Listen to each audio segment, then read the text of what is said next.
May 1945 arrived with an unfamiliar quiet. Across Europe, guns that had spoken without pause for nearly 6 years finally fell silent. Cities smoldered, borders shifted, and flags that once carried certainty were lowered in surrender. Yet for many officers of the collapsing Reich, defeat did not mean closure. It meant reckoning, and reckoning was something they intended to avoid. In secret corners of the shattered continent, they searched for any path that might carry them beyond the Allies' reach, even if that path led across an ocean. Far to the north, where the waters of Norway met the cold wind of the Arctic, the men of U-977 prepared for a voyage unlike any they had taken before. Their boat, a Type 7C submarine built for the long Atlantic War, lay moored in a quiet inlet, its steel hull scarred by years of escort battles and convoy hunts. The crew moved with the ritual precision of sailors who had survived too much to trust improvisation. They checked valves, tightened bolts, stowed supplies. But beneath their practiced motions lay a truth none of them could voice. This mission was not for victory, nor for the Reich. It was simply for themselves. Their orders, delivered in the final days of the Third Reich, were stark in their simplicity. Sail south, sail far, sail until the war is behind you. Argentina, a nation untouched by the Allied advance, would offer what Europe no longer could: refuge. No mention was made of honor or duty, only escape. And for men who had spent years submerged beneath gray seas, the promise of distance felt almost like salvation. The crew carried more than food and fuel. Locked within the submarine were the remnants of a vanished world, documents no one dared read, relics of a command structure that no longer existed, and memories of patrols that had ended in fire. Each man brought his own ghosts aboard, and the boat grew heavier with them as they prepared to cast off. When news of Germany's unconditional surrender reached the vessel, it did not change their decision. Instead, it reinforced it. With their homeland conquered and their futures uncertain, the men of U-977 chose the only certainty left: to vanish into the Atlantic and seek a continent where questions might never follow. But as the submarine slipped beneath the water and headed south, the crew could not know that their journey would become one of the most enduring mysteries of the post-war world, a story shaped not only by where they sailed, but by what others believed they carried with them. In the first days of May 1945, Berlin collapsed into silence. The city that once promised a 1,000-year empire now lay in ruins, its streets reduced to ash and broken stone. Adolf Hitler's suicide inside the Führerbunker signaled more than the fall of a leader. It marked the extinguishing of a regime that had reshaped the world through fear and destruction. Across Europe, commanders read the last orders of a government that no longer truly existed, knowing that surrender was no longer a possibility, but an inevitability. Yet even as Germany prepared to capitulate, the shadow of Hitler's legacy lingered in the minds of those who had served him. Many high-ranking officers, political loyalists, and seasoned military men refused to accept that the war was lost. In safe houses, barracks, and shattered administrative buildings, quiet conversations continued. They spoke not of resistance but of escape, of how to step beyond the reach of tribunals and retribution before Allied forces closed every corridor out of Europe. For some, the path led through Switzerland, whose strict neutrality offered a thin hope of anonymity. For others, the future lay farther away, across an ocean few had ever seen. Among those contemplating such a voyage were the men of U-977, sailors who understood the Atlantic better than most. Their plan was not merely desperate, it was audacious. It required slipping past Allied patrols at a moment when the oceans were more heavily watched than at any time in the war. Argentina emerged as the preferred destination for those who sought distance as a form of salvation. Under President Juan Perón, the nation maintained a stance of neutrality that attracted individuals looking to disappear from post-war Europe. Its remoteness, combined with a political climate that was willing to accept foreign arrivals, created the illusion of safety. But illusions can be costly at sea. For U-977, the question was stark. Could a single U-boat make the 10,000-kilometer journey undetected at a time when Allied anti-submarine warfare stood at its peak? The crew knew the odds, they knew the hardship, and still, they prepared. Their departure would not be a retreat, but a final gesture of refusal, a decision to vanish rather than face the world they had helped shape. And as they readied their submarine for the silent run southward, another uncertainty surfaced, one that would follow them long after the engines started.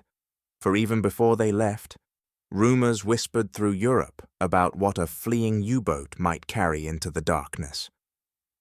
On a cold June night in 1945, long after the war had officially ended, U-977 slipped away from the Norwegian coast beneath a moon half hidden by cloud. The shoreline behind them was silent, empty of watchers, yet heavy with the weight of a country now in Allied hands. For the men aboard the submarine, that silence carried a finality more profound than any order. It marked the moment when their war no longer belonged to history books or commanders. It belonged to survival. At the center of the cramped control room stood Captain Heinz Schaefer, a man scarcely past his mid-20s, yet shaped by years of Atlantic combat. He issued his commands quietly, aware that the mission they carried was known only to a few and spoken of by none. The crew understood that their escape, if discovered, would be interpreted not as retreat, but as defiance. And defiance was something the Allies were no longer willing to tolerate. As the boat submerged and began its southern course, the shoreline of Norway faded into the darkness. Behind them lay a defeated nation. Ahead, waters still patrolled by destroyers, aircraft, and listening posts perfected through 6 years of naval warfare. The men checked gauges and listened for the rhythmic pulse of the engines, each sound a reminder that the Atlantic remained a battlefield even without gunfire. Their route would take them far beyond familiar hunting grounds. First through the watchful North Atlantic, then into warmer currents that held their own dangers. In the narrow bunks and dim passageways, the sailors carried more than their belongings. They carried the hope that Argentina, distant, neutral, and willing to receive them, might offer a life untouched by tribunals or accusations. It was not a dream of glory, but of anonymity, a chance to rebuild in a place where their pasts might be forgotten. Yet the farther they traveled from Europe, the more uncertainty grew around them.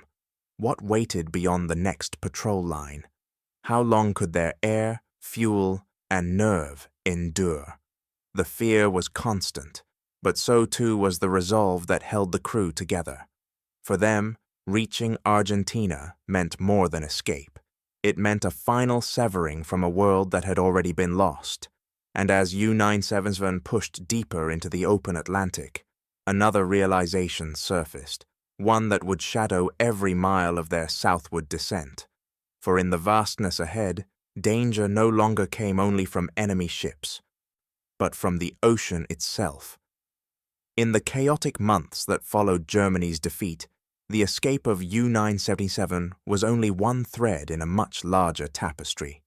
Across Europe, the collapse of the Third Reich scattered its officials like embers carried by a shifting wind. Some faded quietly into the countryside, hoping to disappear among the ruins. Others sought more ambitious exits, guided by networks that had been quietly prepared long before Berlin fell. These routes, by land, sea, and false identity, formed the arteries of a clandestine effort to smuggle Nazi personnel out of a continent that no longer offered them protection. The escape channels were not improvised. They were crafted by a shadowy web of sympathizers, intelligence operatives, and diplomats who had cultivated ties across the Atlantic. Many of these connections converged on one destination, Argentina. Through coded messages, discreet financial transfers, and forged documents, the routes slowly opened, offering a way out for those who believed their fates were sealed by the Allied victory. For men who had held power in the Reich, the idea of vanishing into South America seemed both strategic and necessary. Argentina's appeal was not accidental. For decades, the country had hosted a large and influential German expatriate community, one that had maintained cultural institutions, business networks, and political relationships. President Juan Perón viewed Europe's turmoil as an opportunity. He saw technical expertise, military experience, and industrial knowledge where others saw only criminality. His government extended quiet assurances. Arrivals would be welcomed, identities would be managed, and the past would not be interrogated too closely. In an era defined by reconstruction and shifting alliances, Argentina positioned itself as a haven, and for many fleeing Nazis, a lifeline. Yet U-977's mission stood apart from these orchestrated exfiltration efforts. While other escapees boarded merchant ships, crossed alpine borders, or slipped through diplomatic channels, the submarine's crew faced a different kind of passage. A single U-boat, battered by years of war, was preparing to cross the Atlantic without escort or support. No network awaited them at sea. No forged passport could protect them beneath the waves. Their journey relied on something far more fragile, the hope that silence, depth, and distance would shield them from the Allied patrols that now dominated the oceans. For the men aboard U-977, belief became a form of endurance. They were convinced that a narrow window existed, a moment in which the Allies' focus on occupation, tribunals, and Europe's rebuilding might leave the Atlantic less tightly watched than before. It was a belief more rooted in necessity than evidence.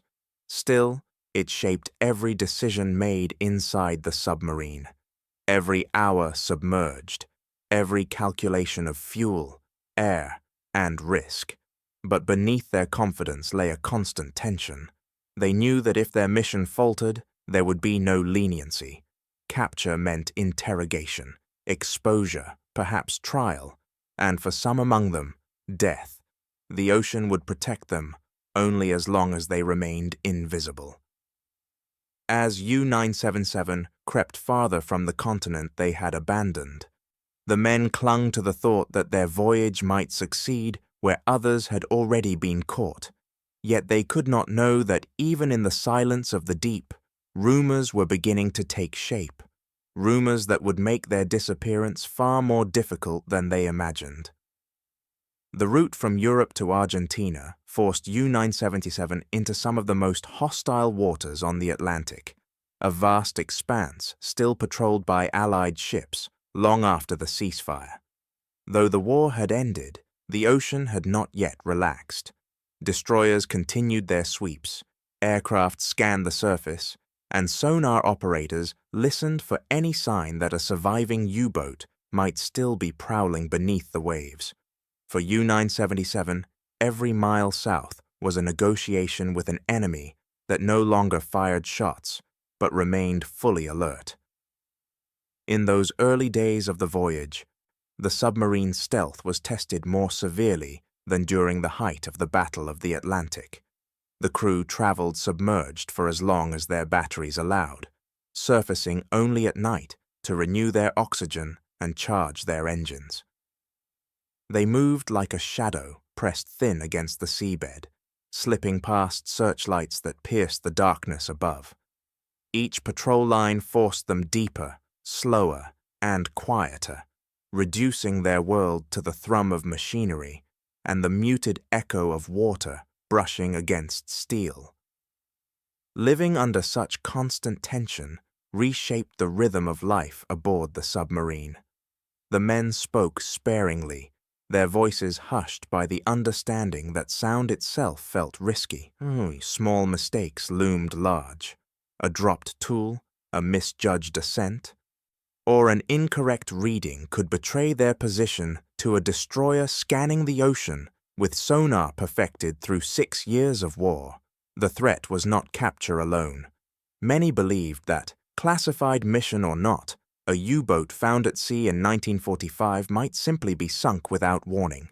Supplies wore thin as the days drifted into weeks. Rations grew smaller, water more precious. The outside world vanished entirely.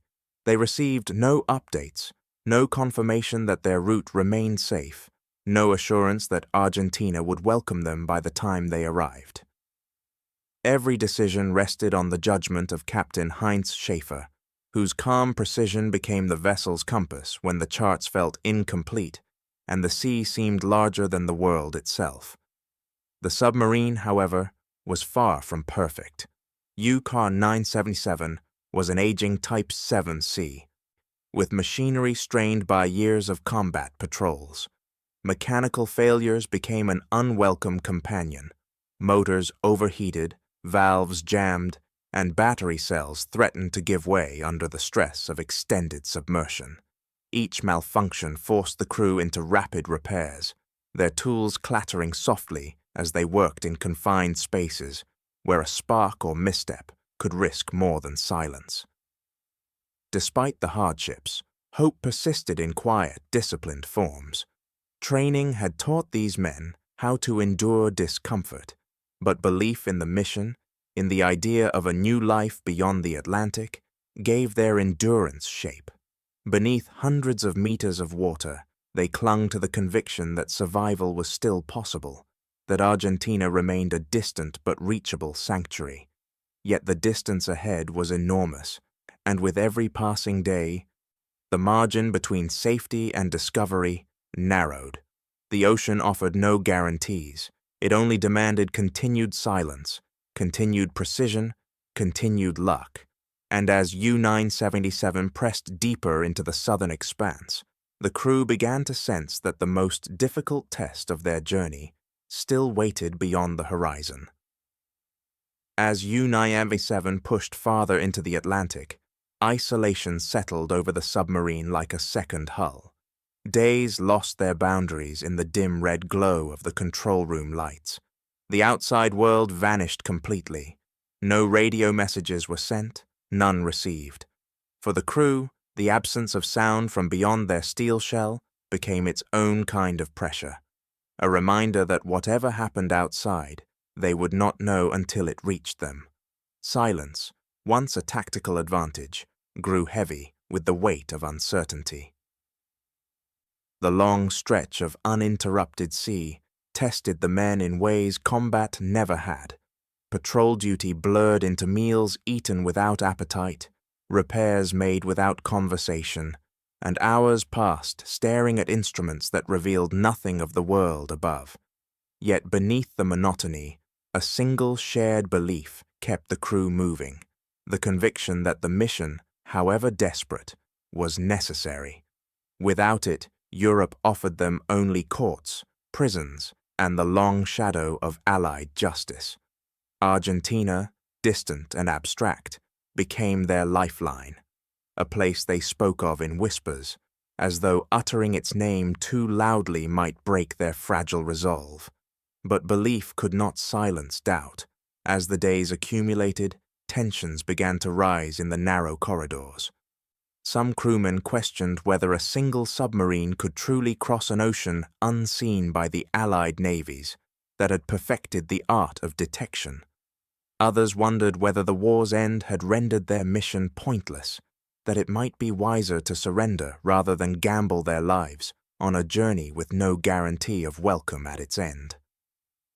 The captain heard their quiet disagreements, their uneasy glances, and responded with the only reassurance he could offer: steady leadership and unbroken discipline. Inside the submarine, The men also wrestled with memories they had carried aboard, memories of a regime that had promised triumph but delivered only ruin. They had once believed in victory. Now they simply believed in escape. The fall of the Third Reich had stripped their cause of its meaning, leaving only the instinct to survive.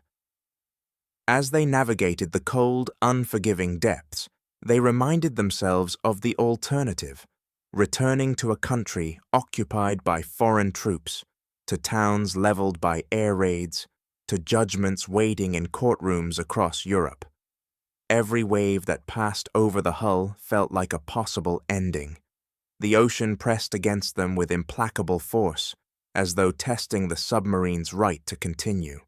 A mechanical failure, a burst gasket, a moment of carelessness, any of these could bring the mission to an abrupt end. Yet the men persisted, bound not only by fear, but by the quiet, unspoken understanding that they depended entirely on one another. Their secrecy was their shield, their silence their strongest weapon. Still, as they moved deeper into the southern Atlantic, a troubling reality began to take shape.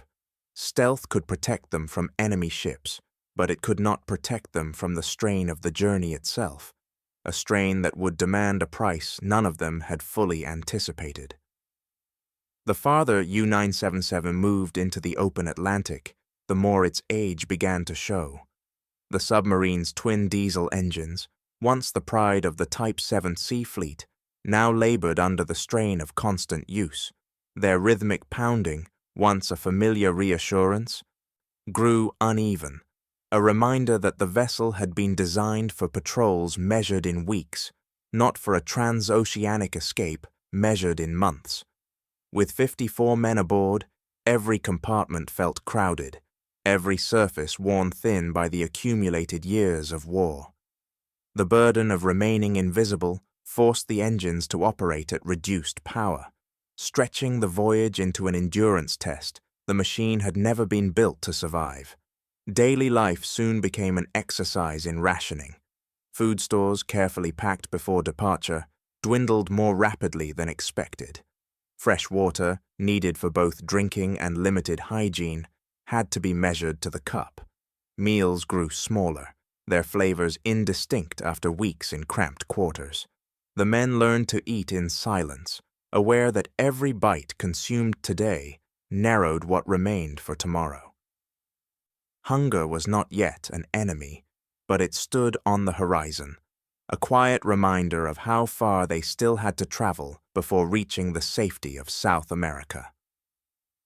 Mechanical failures emerged next, creeping into the routine like unwelcome guests.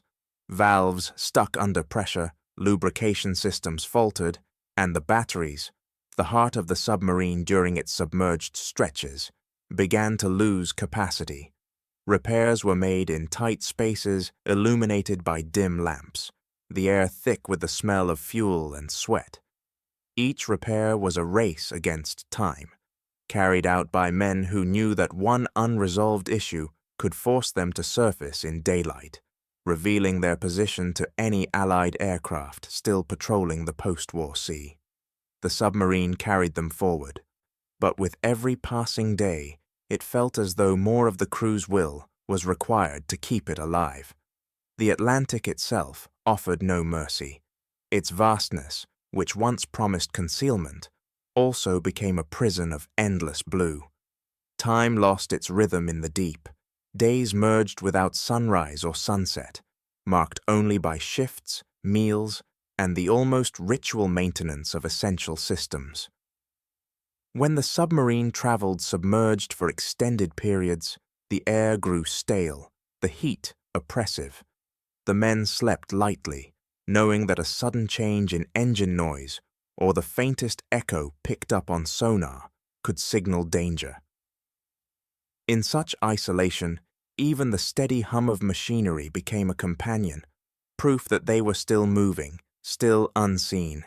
Their distance from any friendly port deepened the tension. For the first time since their departure, the crew felt the full truth of their situation. They were alone in an ocean that had swallowed countless ships, with no means of rescue should something fail. U-977 had limited underwater autonomy, forcing them to balance time on the surface, where they were vulnerable, with time below, where the batteries drained steadily. Every decision Schaefer made carried consequences, for fuel consumption, for visibility, for survival itself. Captain Heinz Schaefer's leadership grew increasingly vital as the weeks passed. He walked the narrow corridors with a calm demeanor that belied the weight of his responsibilities. He monitored morale as closely as he monitored depth and heading, sensing the subtle shifts in the crew's spirits. Some men carried their doubts quietly, others showed signs of fatigue and restlessness. In conversations held in hushed tones, Schaefer reminded them of the purpose of their journey, of what awaited them if they turned back, and of how far they had already come. His steady presence became a stabilizing force, the crew members' compass when fear and uncertainty threatened to disorient them more than the ocean ever could. Despite the hardships, a single belief kept the submarine moving forward. Argentina was closer with each passing day. The idea of a distant shore, unseen but imagined, provided just enough strength to face the next shift, the next repair, the next wave of uncertainty. They held fast to the thought that if they could endure a little longer, if the engines held and the ocean remained silent, the western horizon would one day reveal the coastline that meant freedom. Yet beneath this fragile hope, another truth lingered, a sense that the ocean had not yet revealed all the challenges it intended to place before them. After months spent navigating the open Atlantic, U-977 finally approached the distant outline of the South American continent. It appeared at first as a faint smudge on the horizon, a blurred line where sea met sky, but to the men aboard the submarine, it looked like a promise. Yet even as hope stirred, a sober truth followed close behind. Their journey was not over. In many ways, the most dangerous stretch now lay directly ahead. The waters near Argentina were no longer the ungoverned expanse of the mid-ocean.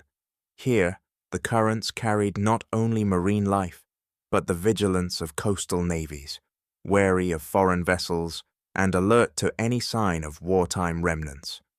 Exhaustion had settled into the men like a second skin. Their faces had thinned, their movements slowed, and their voices carried the rasp of stale air and rationed water. Sleep came in small fragments, broken by the need to surface, to dive, to listen, to wait. Yet despite the weariness that clung to them, the crew forced themselves into sustained alertness. They had traveled too far, risked too much, to falter moments before reaching what they believed would be safety. If the Allied patrols caught them now, the months endured in silence would mean nothing. The Argentine coastline held its own uncertainties. Although Argentina had extended covert promises of refuge to German officers, neutrality did not guarantee trust. Its naval forces, still attuned to the global post-war tension, kept a watchful eye on their waters. Any unidentified submarine risked being challenged, detained, or sunk outright. U-977, painted in wartime gray and carrying the unmistakable outline of a German U-boat, could not expect to glide into port unnoticed. Captain Schaefer knew that even friendly waters could be hostile if approached incorrectly. As the submarine crept closer to Argentina, tension coiled through its narrow corridors. Men checked equipment with a precision sharpened by urgency. Depth charts were re-examined, bearings recalculated, and the engines tuned to a quiet hum. Every sound felt amplified. The creak of metal, the faint shift of water across the hull, even the breath of the man standing beside them. A single miscalculated maneuver, a premature surfacing, or a misinterpreted sonar echo could betray their position to coastal observers. For the first time in weeks, fear became personal again, not the abstract fear of the ocean, but the immediate fear of another human presence. The crew prepared for their arrival with the discipline of men who understood that survival still hung by a thread. Tools were secured, uniforms straightened, and personal belongings tucked away, as though tidiness could somehow shield them from interrogation. Orders were relayed in gestures more than words, for silence had become their final defense. No one dared speak above a whisper. The closer they drew to land, the more aware they became that silence was not simply a tactic, it was a necessity. The coastal shallows demanded absolute precision. The seabed rose abruptly in places, threatening to trap the submarine, while fishing vessels and patrol boats dotted the surface above. The horizon no longer offered concealment, but revealed silhouettes that might signal danger. Men crowded near periscopes and listening devices, searching for the faintest trace of ships. Each passing hour felt heavier than the weeks behind them, as though time itself was testing their endurance. And yet, despite all the fear, there was no question of turning back. The ocean behind them held only distance and death. The continent ahead, however uncertain, represented the only future available to them. Their fate depended on remaining unseen for just a little longer. One more night, one more approach, one more delicate maneuver toward the shoreline that promised anonymity. In the dim glow of the control room, the crew readied themselves for the moment that would decide the value of every sacrifice made along the way. What had begun as a daring escape had transformed into something else entirely, a race not only against Allied vigilance, but against time, exhaustion, and the fragile machinery that carried them. The sea, once neutral, now seemed poised to act as judge. Would it allow them passage, or deny them the last steps of their journey? As U-977 slid deeper into coastal waters, a final question lingered in the minds of all aboard, unspoken yet shared. Had they truly escaped, or were they sailing toward a fate they could not yet see? By August 1945, more than 60 days after slipping away from the Norwegian coast, U-977 finally reached the waters off Argentina. The continent rose before them in muted shades of gray and green, softened by morning haze. For the crew, it felt unreal, an imagined horizon suddenly made tangible. But as they closed the final distance, a last threat emerged. A coastal patrol vessel crossed their projected path, forcing Captain Schaefer to halt the submarine mere meters below the surface. Engines cut, movement ceased. The crew waited in absolute stillness as the patrol ship's propellers throbbed overhead, each rotation a reminder that one careless sound could undo their entire journey. Only when the echo faded into the distance did Schaefer give the order to continue. U-977 surfaced under cover of twilight and approached the shoreline in silence. The Argentine Navy had been on alert in recent months, aware that Europe's collapse might drive fugitives toward their ports. But the submarine slipped between the gaps of routine patrols, aided not by speed but by caution. With batteries drained and fuel reserves running dangerously low, the boat made its way toward Mar del Plata, a harbor that had become a focal point for whispered rumors about arriving German vessels. Just before dawn, Schaefer signaled his intention to surrender, not to the Allies, but to the Argentine authorities who represented the only path to safety. When the crew finally stepped onto Argentinian soil, the sensation felt disorienting. After months spent in a steel capsule beneath shifting seas, solid ground seemed to sway beneath their feet. Some men blinked against the sunlight, others simply stared at the coastline in disbelief, as though waiting for the ocean to pull them back into its depths. Relief mingled with exhaustion. They had survived what should have been an impossible voyage, but liberation remained fragile. They knew the Allies would demand answers, and the Argentina they had reached was not immune to international scrutiny. The initial reception was cautious. Argentine naval officers, aware of the political implications of a German U-boat surrender, approached the crew with measured formality. The men were offered temporary lodging, medical evaluations, and food. Simple gestures that felt luxurious after months of rationing. Yet there was no hiding the questions that hung in the air. Who were these men? What had they carried across the ocean? And why had they chosen this distant shore as their refuge? Argentine officials offered a controlled form of asylum, but the arrangement came wrapped in diplomatic ambiguity. The nation knew it treaded a narrow line between humanitarian reception and international accusation. Within days, word of U-977's arrival spread beyond the harbor. Newspapers speculated about the crew's motives, while Allied representatives demanded access to interrogate the men. Their surrender sparked suspicion as well as curiosity. Some believed the submarine had transported high-ranking officials or secret cargo linked to the collapse of the Reich. Others feared it carried intelligence, treasure, or even fugitives who hoped to vanish into South America's interior. The truth, recorded in official logs, was simpler, yet the legends that arose would overshadow the facts for decades. As questioning began, U-977 became part of a larger narrative already forming across the continent, the story of Nazi escape routes to South America. The crew's arrival coincided with whispers of shadow networks, of forged papers, discreet sympathizers, and a widening trail of former officers seeking refuge under new identities. Whether or not the men of U-977 had ties to these operations mattered little to the public. Their presence alone fed the emerging mythology of a clandestine exodus. Still, the crew felt the weight of what they had accomplished. They had crossed an ocean while hunted by nations that no longer recognized the war's official end.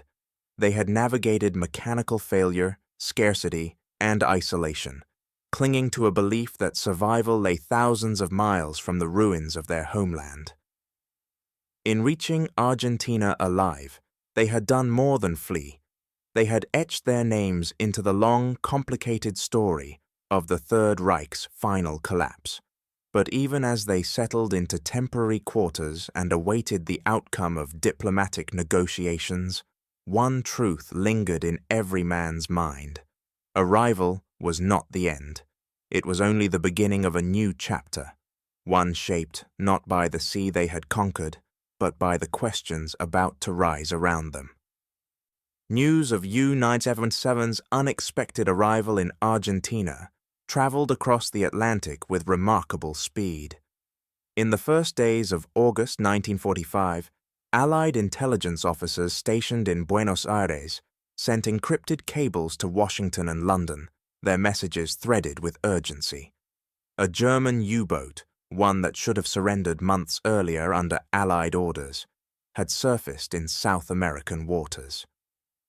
At a moment when the world was struggling to close the final chapters of the Second World War, this revelation cracked open a new and unsettling one. It suggested that even in defeat, fragments of the Nazi war machine were still capable of slipping through the cracks. Initial reactions in Allied capitals were marked by disbelief. Military analysts questioned whether the submarine was genuine or some remnant misreported in the confusion of the war's aftermath.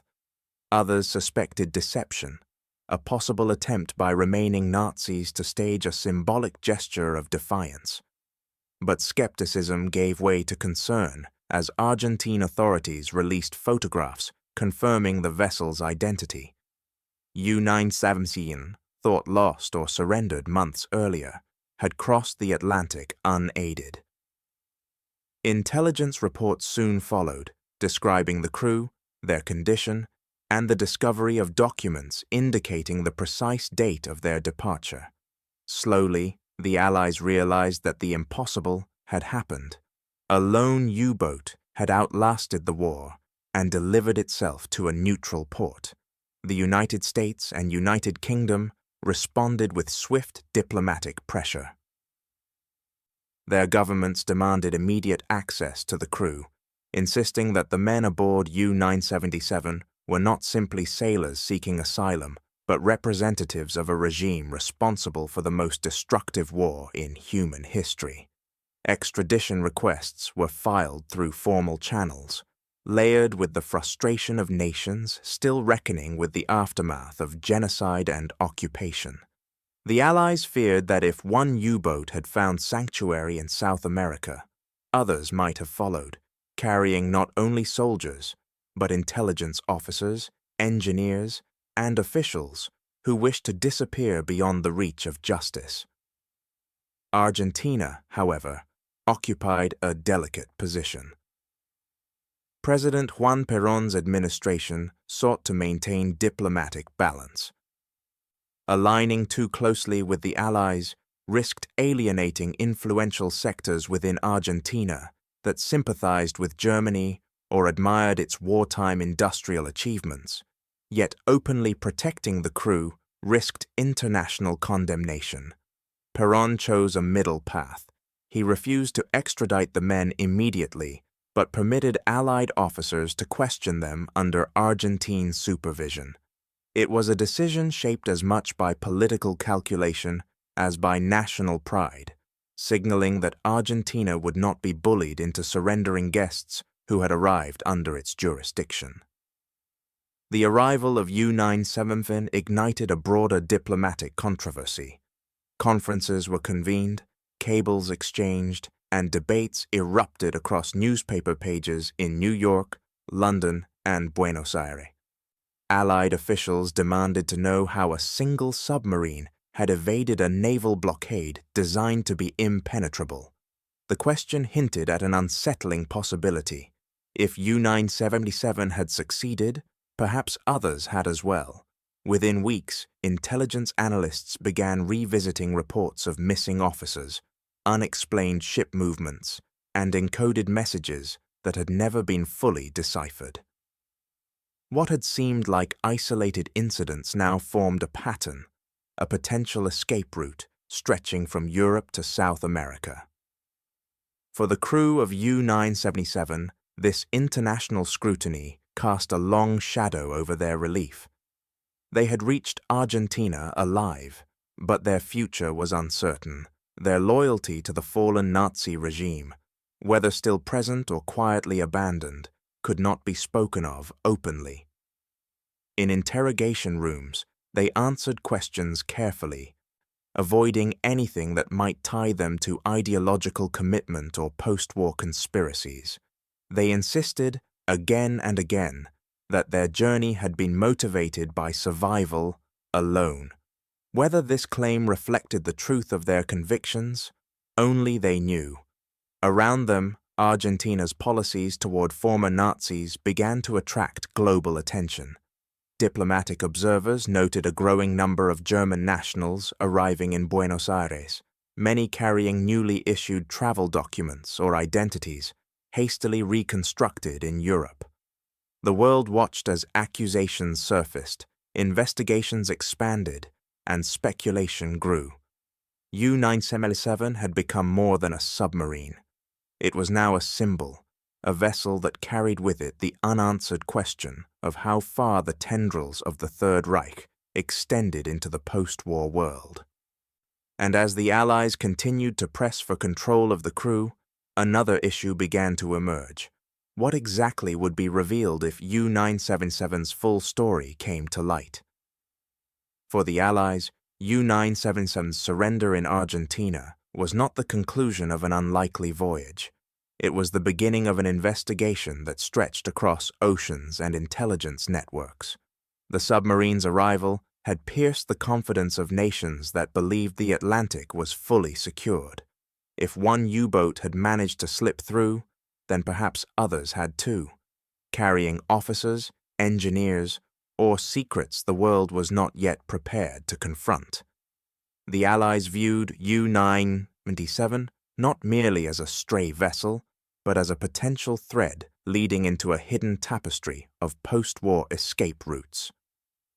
American and British intelligence agencies moved quickly. The newly formed CIA, still building its post-war structure, saw the case as an opportunity to demonstrate its reach beyond Europe. MI6, experienced in wartime espionage, viewed Argentina with suspicion. Both agencies had already gathered fragments of reports indicating that former Nazi officials might be traveling under forged papers towards South America. Now, with U-977 as proof that such journeys were possible, they intensified their collaboration.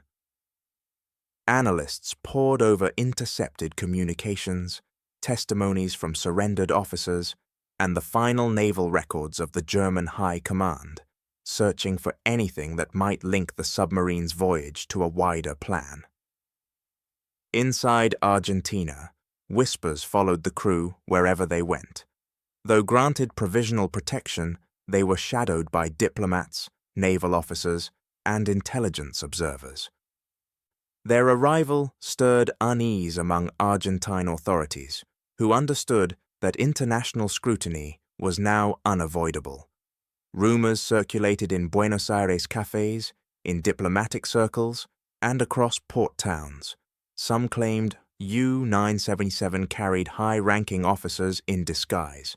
Others insisted it transported documents, treasures, or technologies that the Allies were desperate to recover. The truth mattered less than the speculation, which grew with each day the crew remained hidden from public view. Despite the protection offered by Perón's government, the men of U-977 lived with the constant awareness that safety could vanish in an instant. They had survived the Atlantic only to enter a new, more complicated landscape, one shaped not by sonar and depth charges, but by politics. If any member of the crew spoke too freely, revealed too much, or drew unwanted attention, the Allies could seize upon it as grounds for extradition. The men moved quietly, avoided questions, and rehearsed their accounts for the interrogations that would inevitably come.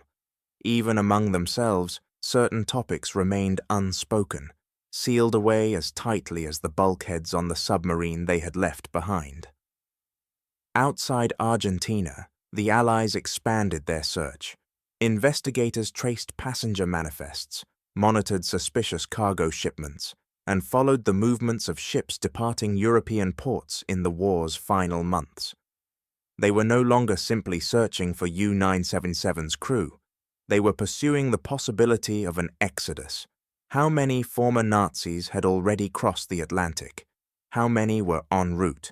Were they acting independently or as part of a coordinated escape network? The arrival of U-977 transformed these questions from speculation into urgent strategic concerns. In Washington and London, briefings grew increasingly pointed. Reports warned that South America, with its large German-speaking communities and sympathetic officials, could become a refuge for those seeking to avoid post-war justice. The term rat lines, used quietly among intelligence officers, began to appear more frequently in internal memos. Though their existence was not yet proven, U-977's voyage suggested that the escape routes were more extensive, more daring, and more organized than previously believed. The submarine had, in essence, become a symbol of what might be hidden beneath the surface of the post-war world. For the crew, these geopolitical debates felt both distant and immediate. They had traveled across an ocean only to discover that they could not outrun the consequences of the regime they had served. Their fate depended not on their navigation skills or discipline, but on negotiations held in distant rooms by men they had never met. Each day in hiding felt like another dive beneath uncertain waters, another attempt to remain unseen. And yet, despite the danger that surrounded them, one fact was undeniable. U-977 had succeeded in crossing the Atlantic when no one thought it possible. That achievement alone secured its place in post-war history. Intelligence agencies would debate its implications for years.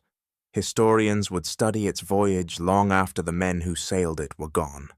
Still, as investigators deepened their search, one question slowly took precedence over all others, a question that would shape the next stage of the story.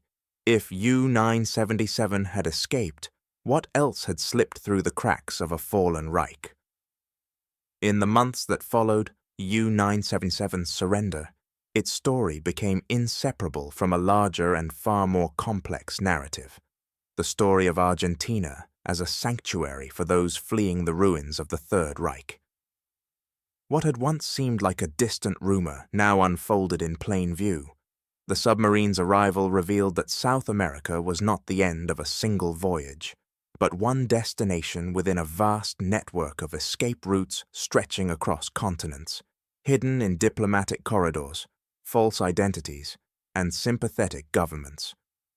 U-977 was simply the most dramatic arrival, the one that reached Argentina not by forged passport or cargo ship, but through the silent depths of the Atlantic. Even before the war had ended, thousands of Nazis, officers, intelligence agents, bureaucrats, and soldiers alike had already begun charting their escape from Europe. Some used established rat lines through Italy, escorted by sympathetic clergy who believed in offering refuge to all who sought it. Others traveled through Spain or Portugal, bribing officials, forging papers, and blending into the anonymous flow of refugees. Their journeys were not chaotic, but orchestrated, funded by gold taken from collapsing German institutions and supported by those who saw an opportunity to move influence and expertise across the ocean. To these fugitives, Argentina became more than a geographical refuge. It was an idea, a place untouched by Allied occupation, a place where German culture already had deep roots, and a nation whose leader viewed post-war Europe not with fear, but with opportunity. President Juan Perón, who had watched the war from afar, recognized something others failed to see. The defeated Reich still possessed assets valuable to a country seeking modernization. Engineers, scientists, officers, and industrial specialists represented skills that Argentina hoped to absorb. Perón's government did not merely tolerate former Nazis. In many cases, it facilitated their arrival. Travel documents were issued quietly, visas approved discreetly, and border controls loosened when the right intermediaries stepped forward. The country's large German expatriate community provided the final link, offering housing, employment, and anonymity to those who managed to reach its shores. Outside Argentina, the world watched these developments with growing alarm. The moral landscape of the post-war era demanded accountability, yet in Buenos Aires, accountability was postponed in the name of national interest. Debates unfolded in Allied councils, asking whether a nation could offer safety to those implicated in wartime atrocities without becoming complicit itself. But the legal and diplomatic tools available in 1945 were limited. Without direct evidence tying each individual to specific crimes, the Allies lacked the leverage to compel immediate extraditions. Argentina used this ambiguity to its advantage, insisting it would not surrender individuals without formal charges, even as it allowed known fugitives to settle under new identities. Within this evolving environment, the arrival of U-977 took on symbolic weight. The submarine, battered, under-provisioned, and carrying a crew that had crossed an ocean in silence, became a metaphor for the larger exodus unfolding quietly across the Atlantic. It was proof that escape was possible, that distance could shield the past, and that the post-war world contained pockets where the defeat of the Third Reich had not translated into total capture. When newspapers published images of the surrendered U-boat, public imagination filled the gaps. Stories emerged that the submarine had carried gold, documents, or even high-ranking officers. None of these claims were substantiated, yet they persisted because they aligned with a truth the world did not want to confront. U-977 was not alone in seeking refuge. As the Allies pressed Argentina to cooperate, the political divide deepened. Britain and the United States saw harboring former Nazis as a dangerous precedent, while Argentina framed its actions as sovereign decisions motivated by economic and military development. Diplomatic exchanges grew pointed, and the global spotlight began to shift towards South America, a region whose wartime neutrality had left it positioned as both a refuge and a frontier. Perón did not waver. His refusal to surrender every former Nazi who stepped onto Argentine soil hardened into policy, and by doing so, he solidified the region's reputation as a haven for those seeking to outrun the war's consequences. Through all of this, U-977 remained at the center of the narrative, a solitary submarine that had crossed the ocean only to find itself woven into the fabric of a much larger story. It stood as evidence of what could be achieved through secrecy, resolve, and timing. But more importantly, it symbolized the hidden chapter of the post-war era, the chapter where justice struggled to cross the same oceans that fugitives navigated with remarkable success. And as the world began to understand the scale of that migration, a deeper question emerged, one that would shape the moral debate of the coming decades. If these men could escape the war, could they also escape its consequences? U-977's escape was, in practical terms, the journey of a single submarine, yet its consequences extended far beyond the steel hull that crossed the Atlantic in silence.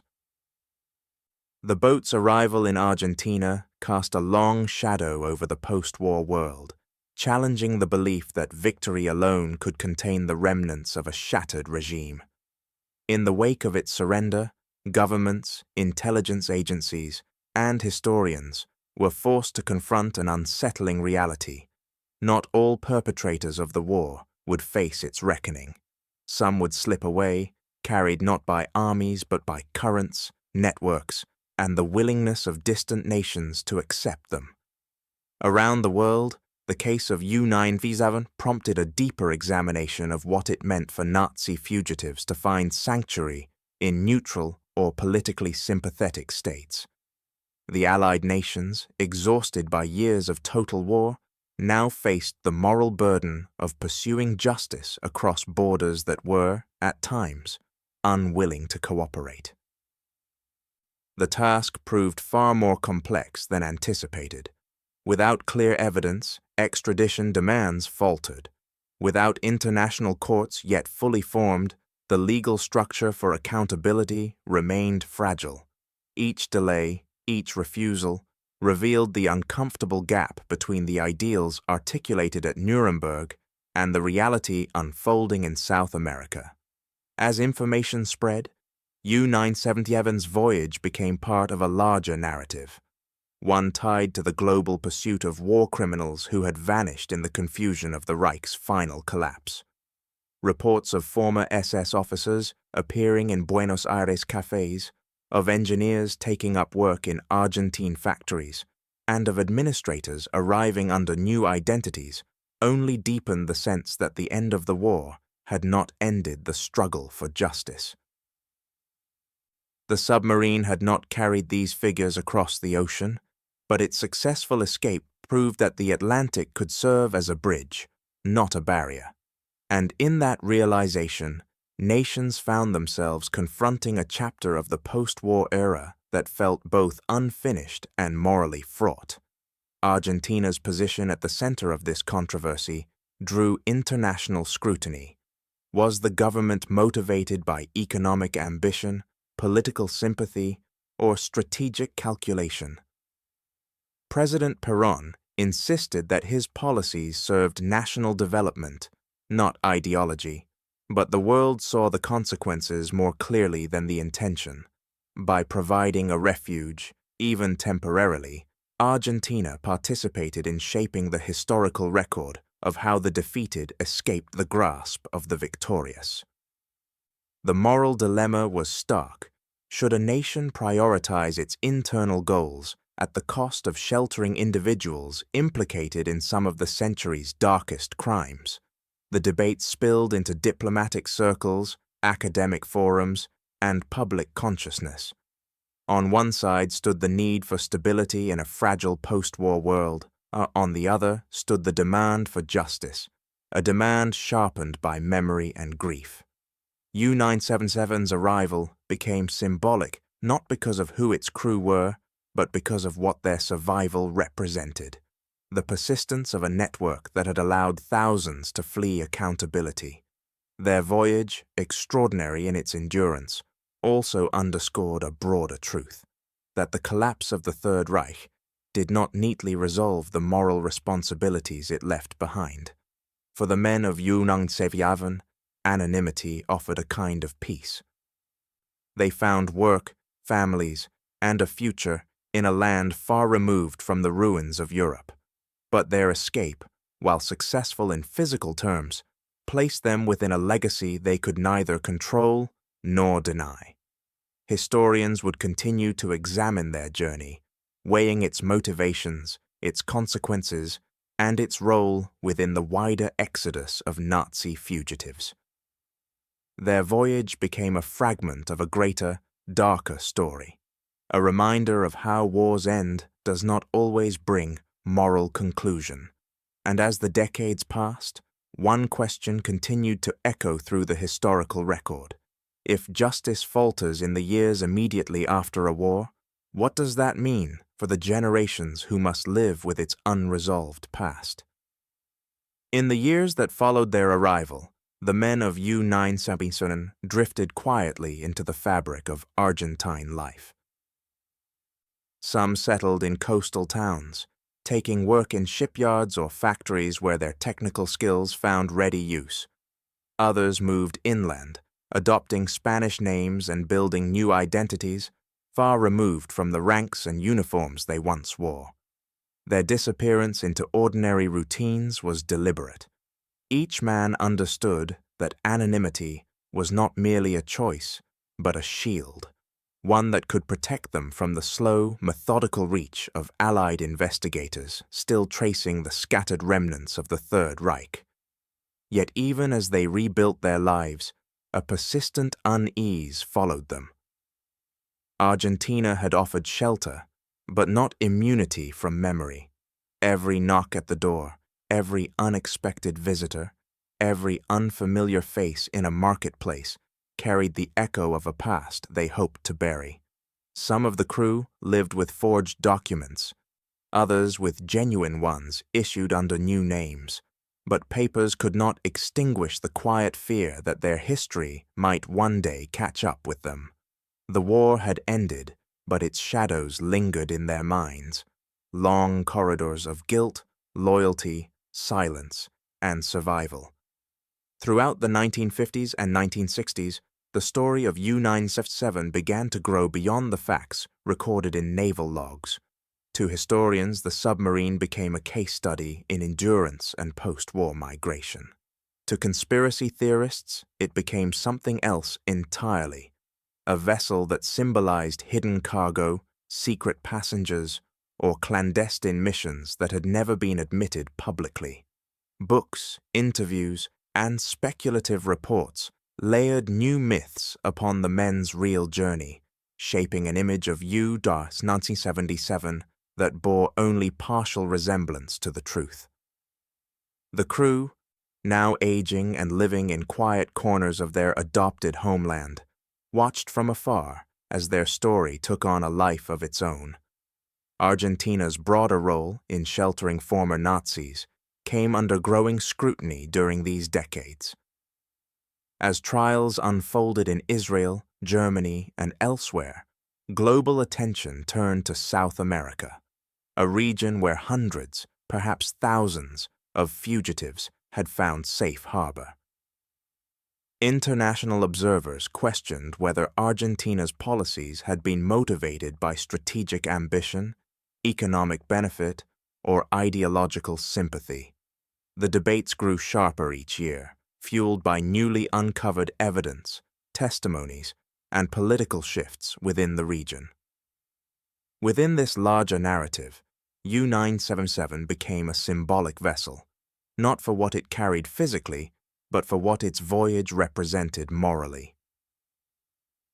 By the late 20th century, the men of U-977 had largely vanished into the background of history. Some died quietly in Argentina, their past known only to small circles of family or friends. Others returned to Europe under assumed names, believing the world had forgotten them. A few chose to speak publicly in their final years, offering accounts that blended memory, justification, and the inevitable distortions of time. Their testimonies added nuance, but did little to resolve the questions surrounding their escape. For all their attempts to disappear, one truth remained. The voyage of U-977 raised moral questions that outlived the submarine's crew.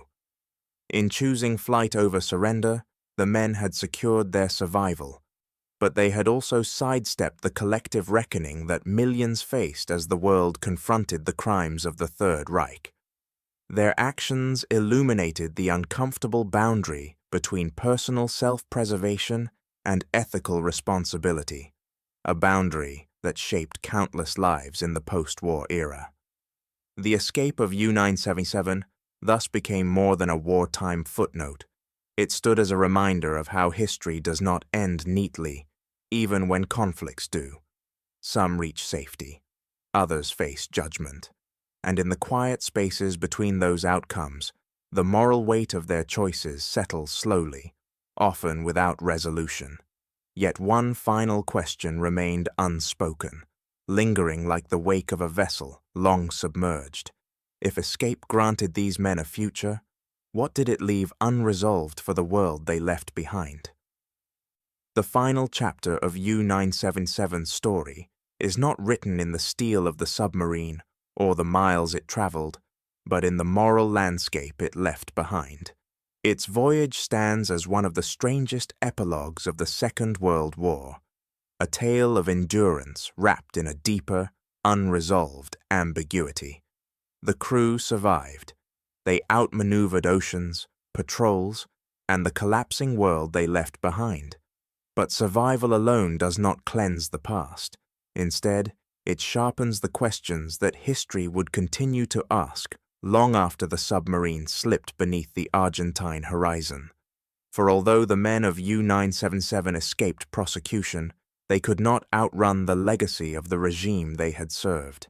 They had sworn their oaths in a navy commanded by a government that carried out crimes unparalleled in modern history. Their flight to South America, however rooted in self-preservation, became inseparable from the broader narrative of those who sought refuge, not because they were innocent, but because they feared what accountability might demand. The crew's decision to flee placed them in a historical space where the line between survival and complicity blurred, and where their silence after the war spoke as loudly as any words they might have offered. As decades passed, U-977's journey became a symbol, not of daring seamanship, but of the fugitives who slipped through the cracks of justice. Its arrival in Argentina underscored a truth many nations were reluctant to face, that the defeat of the Third Reich had not ensured the capture of its adherents. Some found new homes in distant communities, worked under new names, and lived out their remaining years untouched by the tribunals that judged their peers. U-977 was the proof that the world's post-war efforts, however determined, had limits. A submarine could cross an ocean, and so could the people who wished to escape the consequences of a shattered ideology. In the years that followed, historians returned to U-977's story, each generation viewing it through a different moral lens. Some saw the voyage as an act of defiance, a final refusal to bow to the victors. Others saw it as a quiet confession, an admission that these men believed they had something to flee from. but most agreed on a central truth. U-977's escape highlighted the complexity of justice in the aftermath of absolute war. The world demanded accountability, yet geography, politics, and human calculation sometimes stood in the way. For the crew, their escape was a physical one.